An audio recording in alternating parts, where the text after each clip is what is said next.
అందరికీ నమస్కారం. గురు బ్రహ్మ గురు విష్ణు గురుదేవో మహేశ్వర గురు సాక్షాత్ పరబ్రహ్మ తస్మై శ్రీ గురవే నమః. గురువు గు అంటే అంధకారం, చీకటి అని అర్థం. రు అంటే తొలగించడం అని అర్థం. అజ్ఞానం అనే చీకటిని తొలగించి గురువు సాక్షాత్ బ్రహ్మ అనడంలో సందేహం లేదు. గురువును బ్రహ్మ విష్ణు మహేశ్వర స్వరూపంగా పూజించే ఉత్కృష్టమైన సంస్కృతి మనది. గురువులను దైవంతో సమానంగా పూజించేవారు. గురు పూర్ణిమను పురస్కరించుకొని గురువులను స్మరించడం వల్ల త్రిమూర్తులను పూజించిన పుణ్యఫలం లభిస్తుంది.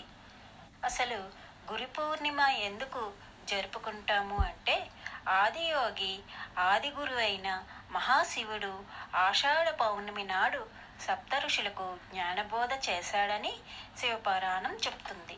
ఆషాఢ పౌర్ణమి దత్తాత్రేయుడు తన శిష్యులకు జ్ఞానబోధ చేసిన రోజుగా దత్త చరిత్ర చెబుతోంది. ఈ గురు పౌర్ణిమను వ్యాస పౌర్ణమి అని కూడా అంటారు. ఎందుకంటే వ్యాస మహాముని ఈ రోజునే సత్యవతి సంతనులకు జన్మించాడని, కొన్ని సంవత్సరాల తర్వాత ఆయన ఇదే రోజున వేదాలను భుక్, యజస్, సామ, అథర్వణ వేదాలుగా విభజించాడని ప్రతీతి. అందుకే ఆషాఢ పౌర్ణమిని గురు పౌర్ణమి లేక వ్యాస పౌర్ణమి అని కూడా అంటారు.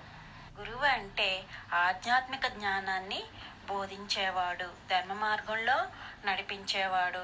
ఎటువంటి పక్షపాతం లేకుండా శిష్యులందరినీ ఒకే భావంతో చూడగలిగి తన అభివృద్ధికి, ఉన్నతికి, విజయాలు సాధించడానికి ఎప్పుడూ తోడ్పడుతూ ఉంటాడని సహకరిస్తూ ఉంటారు గురువు.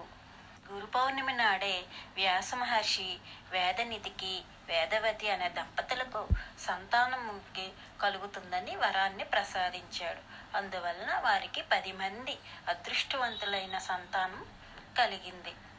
దక్షిణ భారతదేశంలో కొన్ని ప్రాంతాల్లోనైతే ఈ గురు పౌర్ణమి వ్రతాన్ని ఆదిశక్తి పేరిట ఆచరిస్తూ ఉంటారు. ఈ ఆషాఢ పౌర్ణమి నాడు ప్రత్యేకమైన పూజలు చేస్తారు. సత్యనారాయణ వ్రతాలు కూడా చేస్తారు. షిరిడి సాయిబాబా ఆలయాల్లో ప్రత్యేక పూజలు నిర్వహిస్తారు. అంతేకాకుండా ఎన్నో ధర్మ సందేహాలను తీర్చగలిగిన భగవద్గీత, మా ధర్మ మార్గంలో నడిచే విధంగా, అందరి పట్ల ఎలాగ ఉండాలో తెలిపే విధంగా తెలియజేసిన భగవద్గీతను తెలియజేసిన శ్రీకృష్ణ పరమాత్ముడు కూడా ఆది గురువు. అందరూ భగవద్గీతను చదవండి, ధర్మ మార్గంలో నడవండి. తల్లిదండ్రులు జన్మనిస్తే జ్ఞానభిక్షతో పునర్జన్మనిచ్చి జీవితానికి సార్థకతనిచ్చే గురువులందరికీ గురు పౌర్ణమ శుభాకాంక్షలు.